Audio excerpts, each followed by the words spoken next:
Herzlich willkommen beim Podcast Unfolding Infinite Storyscapes des Kulturvereins Interferenzen. Unser heutiger Gast ist Nassim Ghaffari. Frau Ghaffari ist in Teheran aufgewachsen, 1984 nach Wien gekommen und lebt heute in Graz. Der Film Sound of Music prägte das Österreich-Bild, das sie damals aus dem Iran mitbrachte, trotzdem ihre Großmutter väterlicherseits Österreicherin war. Sie hätte Glück gehabt, ist ein Satz, mit dem sie im Interview immer wieder ihre Perspektive auf Ereignisse in ihrem Leben beschreibt. Ich habe immer viel Glück gehabt. Warum hat sich Frau Ghaffari zum Studium der Biologie entschieden und in Folge für den Bereich der Immunologie? Was schätzt sie so sehr an Graz im Vergleich zu anderen Städten Österreichs, in denen sie lebte? Was für Lösungen hat sie gefunden, um von hier aus auf die Menschenrechtslage, im Speziellen auf die Lage der Frauen im Iran aufmerksam machen zu können?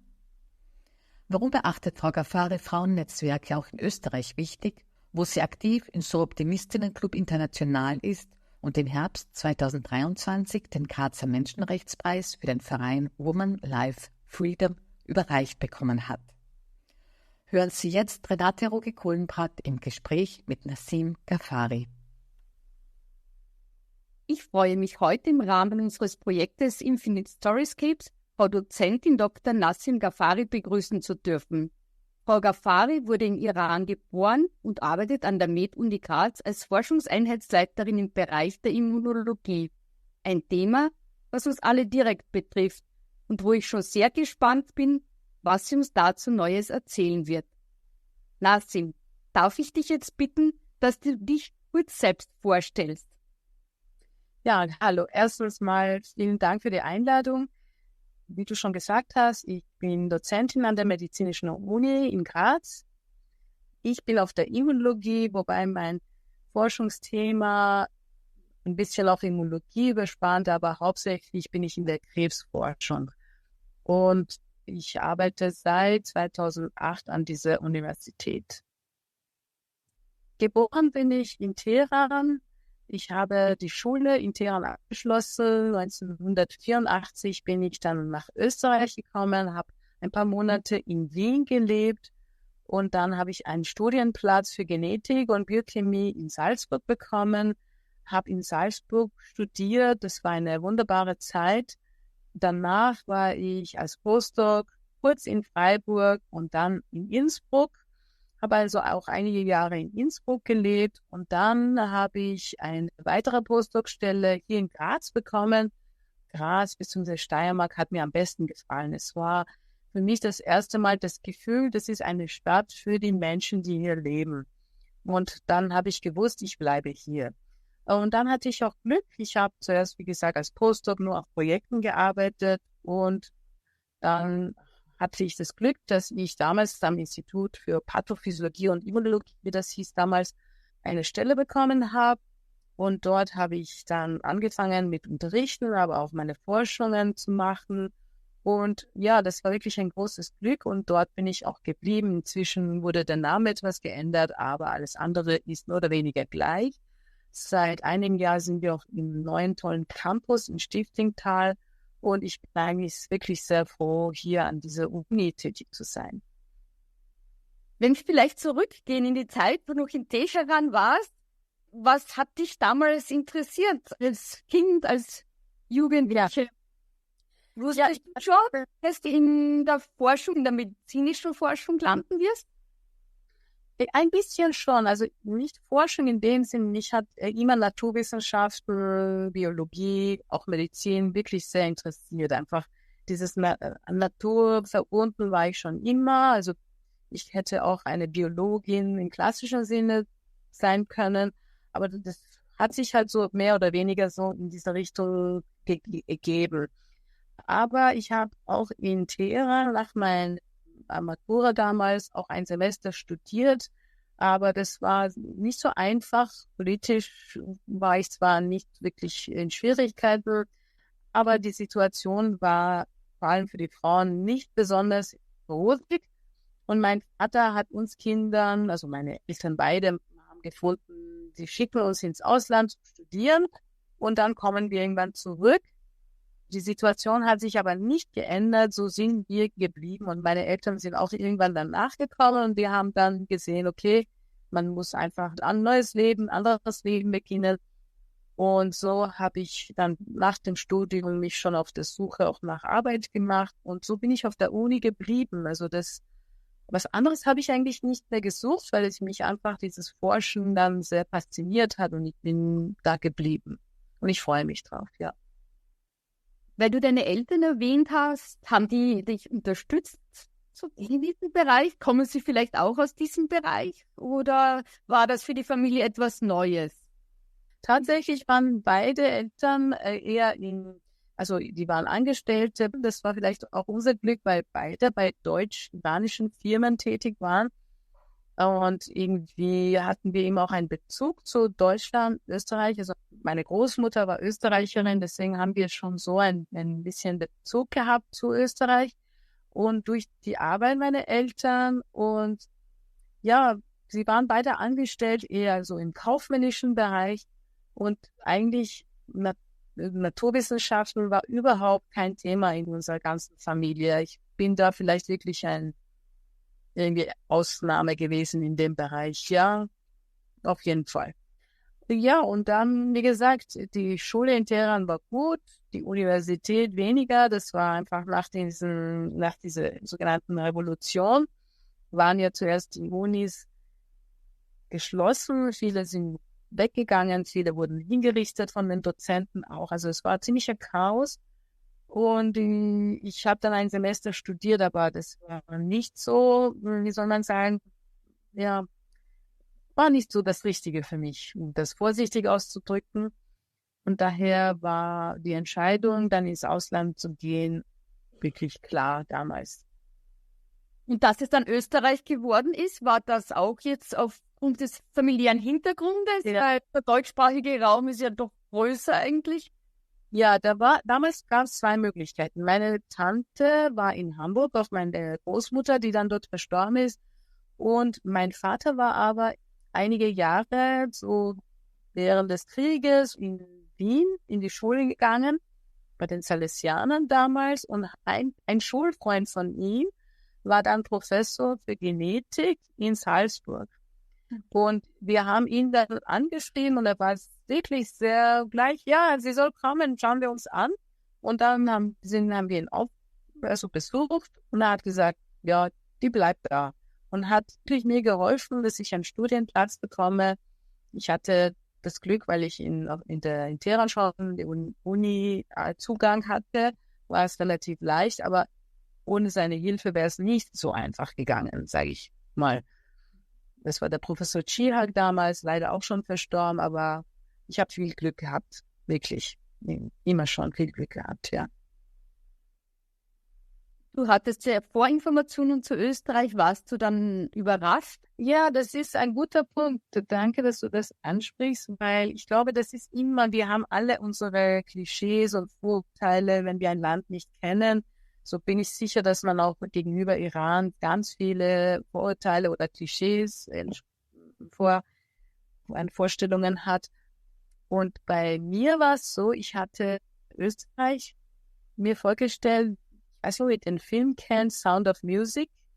Das ist so ein Hollywood-Film aus den wirklich 50er Jahren, glaube ich, die Familie Trapp, die damals während der Nazi-Zeit gelebt hat. Und diese Geschichte wurde ja sehr amerikanisch. Dieser Film, wirklich ein wunderschöner Film in Salzburg. Und so war meine Vorstellung von Österreich und natürlich, weißt schon, Wien und Sängerknaben und alles, was man halt so als Klischee hat. Und dann kam ich nach Wien und dann habe ich gefunden, ja, also es ist sehr schön, wundervolle, schöne Stadt, aber sehr kantige, nicht freundliche Menschen. Und in Salzburg war ich dann noch mehr schockiert, weil ich war dort einen Tag, um zu inskribieren und habe keine einzige Salzburgerin getroffen. Ich habe 10 Leuten gefragt nach einer Bank und also es waren alles Touristen. Es war voll mit Touristen. Und dann habe ich einen Taxifahrer gefragt und Hilfe gefunden. Aber so, das war einfach so überwältigend, diese Menge an Touristen damals. Und dann die Jahre Es hat länger gebraucht, bis ich mich ein bisschen sozusagen wohlgefühlt habe, weil natürlich auch alles anders war, als man sich vorgestellt hatte.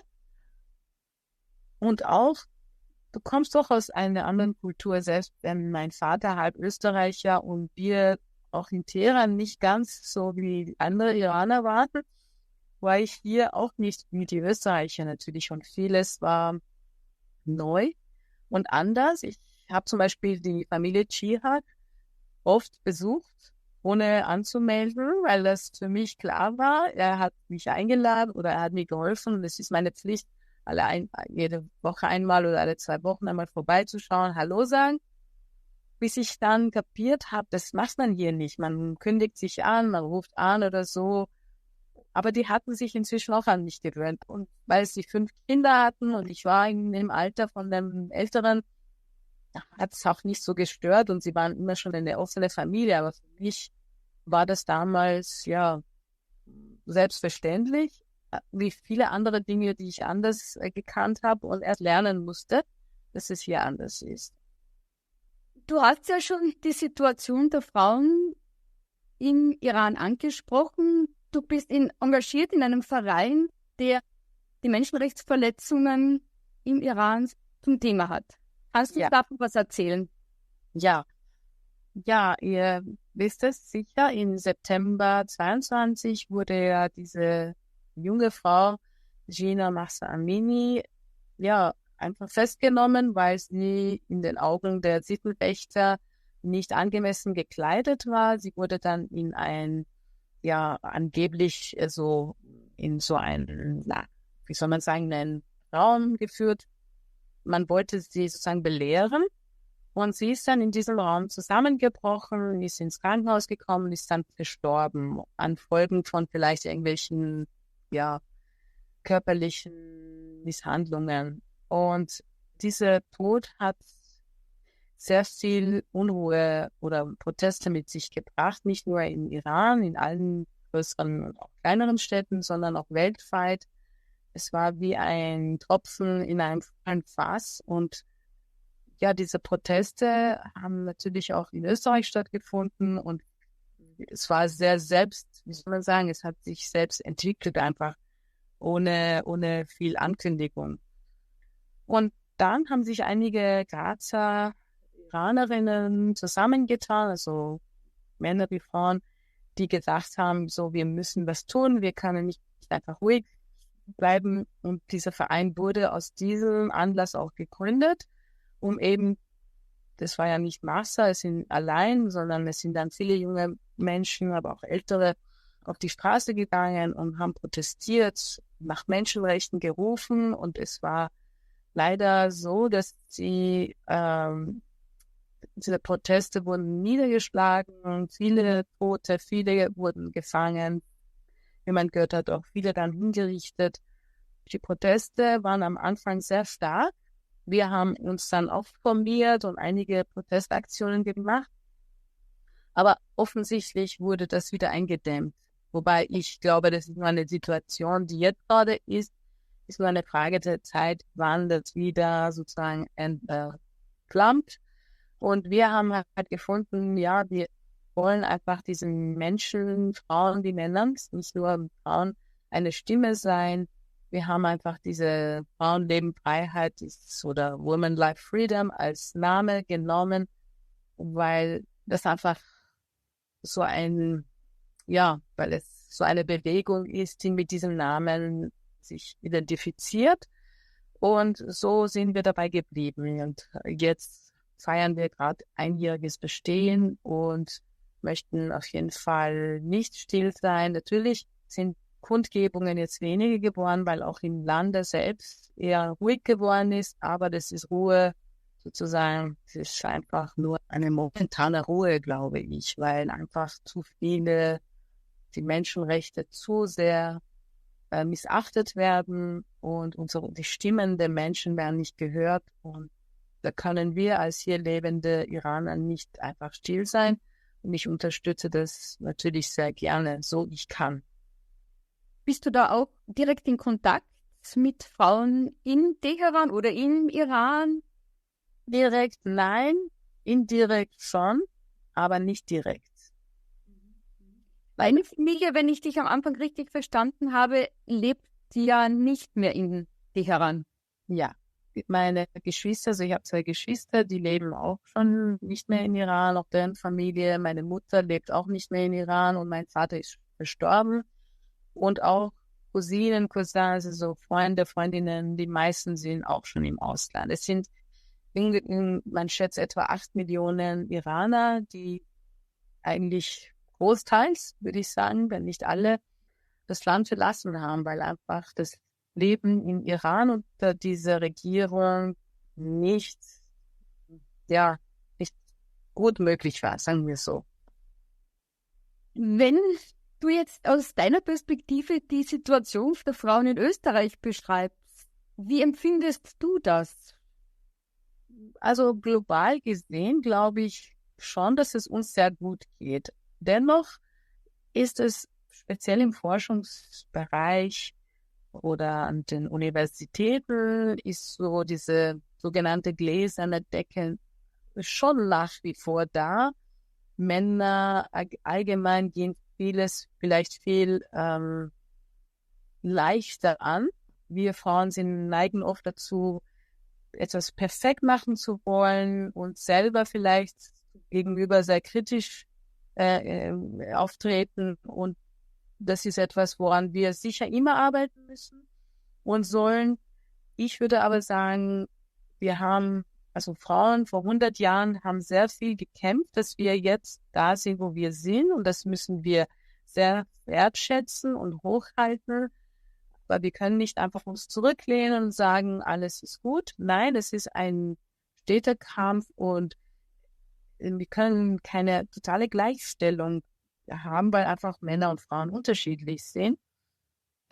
Ich bin aber sehr dafür, dass man Frauen sehr wohl zumutet, wenn die den Wunsch haben, auch in Bereichen einzudringen, die primär männlich dominiert sind. Aber wenn der Wunsch da ist, wenn eine Frau einen Wunsch hat, in den All zu gehen oder sehr technische Berufe auszuüben, soll die Möglichkeit sein. Und auch umgekehrt, auch Männer sollten in Berufen einsteigen dürfen, die primär Frauen dominiert sind.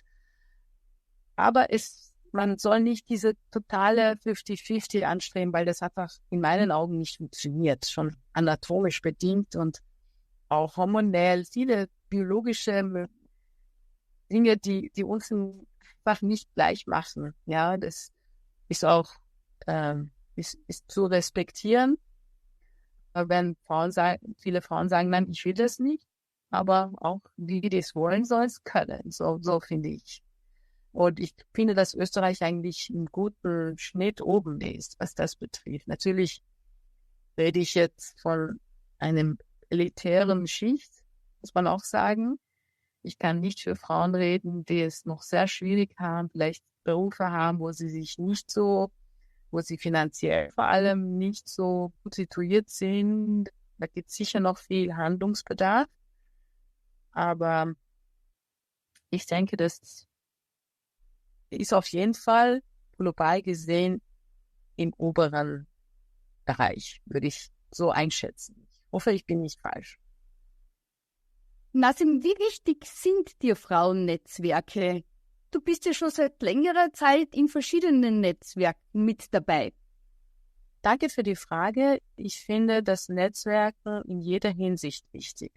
Warum? Weil man hat alleine oft vielleicht Ideen, aber wenn man in einem Netzwerk ist, kommt man vielleicht auf interessantere, neuere Ideen. Ich beziehe mich jetzt auf die Forschung an sich, weil es ist ja immer schon wichtig gewesen, dass Forscher miteinander kommunizieren und irgendwelche Gesellschaften bilden, wo sie gemeinsame Forschungsthemen auch besprechen. Also in der Wissenschaft kannst du ohne Netzwerk praktisch nichts machen. Du brauchst Kollegen, nicht nur national, sondern auch international, um mit ihnen auszutauschen und richtungsweisend auch zu arbeiten. Genauso ist es aber auch im Leben, sagen wir, Frauen unter sich an verschiedenen Themen, damit sie voneinander lernen, sich gegenseitig stärken, Ideen austauschen und vielleicht auch wirklich beruflich behilflich sind. Ja, also ich persönlich zum Beispiel bin gerne so Art Mentorin für Studentinnen. Nicht, dass ich die bevorziehe, aber wenn Studentinnen zu mir kommen und Fragen stellen, versuche ich ihnen wirklich Tipps zu geben, wie sie ihre Laufbahn angehen und auch das sehe ich als quasi ein Netzwerk. Sonst privat, wie gesagt, ich bin bei diesem Verein Women Life Freedom, aber auch bei so Optimist Club International, was ja ein Frauenclub ist, das es auch schon seit über 100 Jahren gibt und sehr wichtig ist. Wir haben sogar einen Sitz in der UN. Also wir sind nicht nur eine Charity-Club, wir haben Projekte, die Frauen unterstützen sind und da ist eben ein Netzwerk wichtig, weil ob es jetzt Frauen sind, die vielleicht irgendwelche finanziellen Probleme haben oder beruflich sich weiterbringen wollen oder vielleicht auch unter Gewalt stehen. Also es gibt viele Ebenen, wo Frauen sich gegenseitig helfen und stärken können und dazu braucht man ein Netzwerk. Auf jeden Fall ist es wichtig, für jung und alt. Wenn wir jetzt ganz konkret zu deinem Beruf kommen und zu dem, was du machst, womit beschäftigst du dich konkret? Ja, also meine Aufgaben sind natürlich unterrichten, also Medizinstudenten konkret im 4. Semester haben von unserem Lehrstuhl 2 Module zu absolvieren, wo ich einige Vorlesungen halte, auch Seminare, auch Übungen. Dann habe ich schon speziellere Kurse auch, die in Richtung Krebsforschung gehen und ich betreue natürlich Bachelorarbeiten, Diplomarbeiten. Ich betreue mit auch PhD-Studenten oder Doktoranden. Forschungsbereich ist es eben so, dass ich vor ungefähr 12, 13 Jahren im Bereich Krebsforschung dann angefangen habe und ich habe dann eine sehr alte Methode eigentlich etabliert in unserem Labor. Das ist Krebsforschung mit Krebszellen, die aber in Hühnereiern getestet werden. Tatsache ist, dass man viele Versuche an Krebszellen auch in Kultur machen kann, aber die Zellkultur ist einschränkend. Irgendwann müssen diese Versuche, die man in vitro nennt, auch in vivo gemacht werden, also in lebenden Organismen. Da ist ein beliebtes Tiermodell die Maus. Und dazwischen, zwischen Zellkultur und der Maus, könnte man das Ei hineinsetzen, das Hühnerei, ein befruchtetes natürlich, was sich entwickelt. Und im Ei bis zu 2 Wochen, also die ganze Entwicklung von einem Hühnerembryo beträgt 21 Tage. Und bis zum 14. Tag kann man ohne Bedenken auf seine äußere Haut diese embryonale Entwicklung Krebszellen aufsetzen, die sich dann entwickeln, einen richtigen Tumor bilden, sehr ähnlich dem humanen Tumorgewebe. Und man kann in diesem System Verschiedenes untersuchen, angefangen von Mechanismen, wie diese Zellen wachsen, wie sie sich ausbreiten, bis zu auch Testen von Substanzen, die diese Tumorzellen wirksam sind. Und dieses Labor haben wir vor 10 Jahren genau sozusagen versucht zu etablieren und mit dem zusammen wurde auch das Labor als Forschungseinheit benannt, weil wir wirklich sehr gute Ergebnisse auch erzielen konnten. Ich möchte auch dazu sagen, dass es auch im Sinne der Reduktion von Tierversuchen zu sehen ist, also diese 3R-Prinzip, Reduction, Replacement, Refinement, also Tierversuche versuchen zu ersetzen oder zumindest zu reduzieren, wird dieses Modell auch angesehen, bevor man dann für konkretere Fragen vielleicht in höheren Organismen geht und dort weiter forscht. Das heißt, was man sich da jetzt für die Zukunft erwartet, wie würdest du das beschreiben? weniger Versuche, schneller sozusagen in diese Phase zu kommen, gute Ergebnisse in der Mauslinie zu haben? Oder? Also ich würde sagen, wir sind jetzt in einer sehr spannenden Zeit, weil einfach auch sehr viel durch sehr viele Substanzen, die man früher einfach gewonnen hat und chemisch synthetisiert hat, kann man mit Hilfe von künstlicher Intelligenz auch generieren. Das heißt, man hat zum Beispiel Strukturen von irgendeinem Enzym. Man weiß, das hat eine Rolle bei der Tumorentstehung. Und man kann wirklich, das ist voll spannend, dass man auch außerhalb von Labor, quasi in Silikon mit Hilfe von künstlicher Intelligenz kann man Substanzen generieren, die genau zum Beispiel dieses Enzym blockieren. Und dann kannst du, bevor du zig Versuche machst mit zig Substanzen oder tausenden Substanzen, kann man schon in Silico testen und dann vielleicht in der Zellkultur, was man schon immer macht, und dann vielleicht in einem einfachen System von so einem Hühnerei. Und dann erst, wenn es Ziel für einen Erfolg geführt hat, dann zu den höheren Organismen gehen. Das heißt, in Summe, durch diese KI, die oft auch ein bisschen mit Sorge betrachtet wird, und durch diese Möglichkeiten in Zellkultur und auch die Messgeräte werden immer genauer und präziser und auch die genetische Analyse, das ist ja auch sehr, sehr wichtig, ist ja auch sehr viel leichter und schneller heutzutage. Das heißt, man kann wirklich, ich sehe gute Zukunft, dass wirklich diese sogenannte personalisierte Medizin eine gute Zukunft hat durch diese verschiedenen neuen Möglichkeiten, dass man den Tumor von einem Patienten sehr schnell analysiert, sehr schnell weiß, wo sind die Fehler, vielleicht auch wirklich gezielt Substanzen entwickelt, die wirksam sind und die vielleicht auch schnell testet und dann auch den Patienten damit behandelt. Also das wäre natürlich eine Vision, die zu erhoffen ist. Also ich bin optimistisch oder zuversichtlich, vielleicht besser gesagt. Also zuversichtlich, dass man für den einzelnen Patienten, der betroffen ist, schneller zu einer Lösung kommt. Ja. Im Speziellen auf ihn zugeschnitten, weil wir haben zu Corona-Zeiten gesehen, wie unterschiedlich jeder Mensch mit einer Krankheit umgeht. Das war, glaube ich, früher noch nicht so offensichtlich, aber dass in diesem Bereich dann bei Tumoren geholfen werden kann, im Speziellen dieser Person. Genau, weil es ist ja auch wirklich so, dass wir ja nicht nur aus den Genen bestehen, sondern es ist auch sehr viel diese sogenannte Imprinting, also diese Epigenetik, wie man sagt. Diese Epigenetik spielt auch eine Rolle, da hat man auch schon viel mehr Erkenntnisse. Also wie ich noch studiert habe, war einfach, die Genetik war sehr einfach. Man hat Gene und diese Gene machen uns aus, so wie wir sind. Und jetzt wissen wir, dass auch die Epigenetik sehr viel, also unfassbar viel mit einer Rolle spielt. Dann natürlich sehr viele Faktoren, die dazu kommen.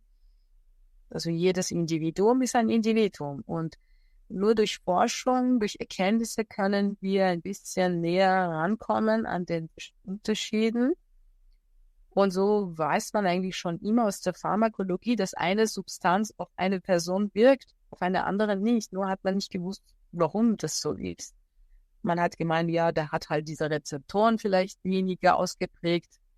Asiaten haben zum Beispiel weniger Alkohol vertragen, was aufgrund ihrer Genetik, weil man wusste, dass die bestimmte Enzyme eben nicht so ausgeprägt haben für den Abbau.